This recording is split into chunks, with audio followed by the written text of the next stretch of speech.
Silakan dulu. Terima kasih ya Aziza. Ya. Kita berdoa supaya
kerjain ya.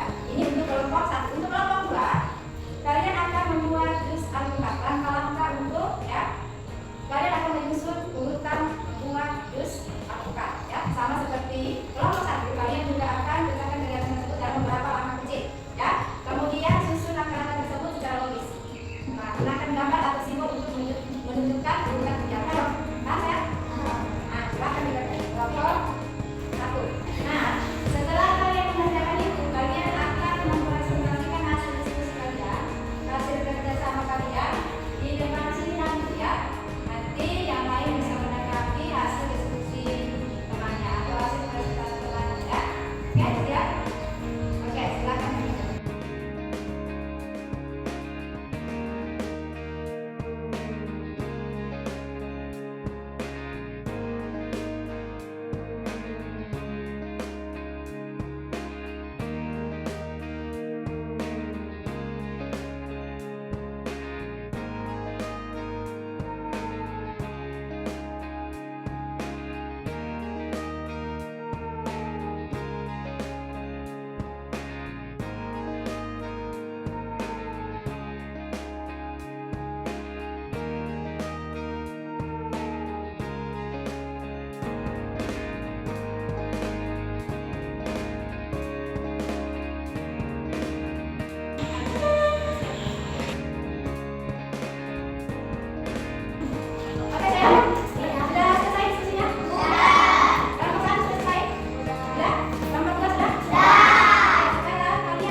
Oke, silakan. Menyusun langkah membuat bekal sendiri. Yang pertama, menentukan menu. Di sini kami menggambar garpu, piring dan sendok. Nah, disimbolkan dengan batu, piring dan sendok. Oke, lanjutnya. Yang kedua, menyiapkan air memasak. Kami di sini menggambar simbol yaitu daun selada dan telur di atas batuan. Ya. Yang ketiga, memasukkan makanan ke dalam bekal. Kami di sini membuat simbol bekal yang berisi nasi goreng. Oke. Yang terakhir, menyimpan bekal ke dalam tas. Kami menggambarkan simbol tas bekal untuk isi film. Oke. Jadi itu tadi presentasi dari kelompok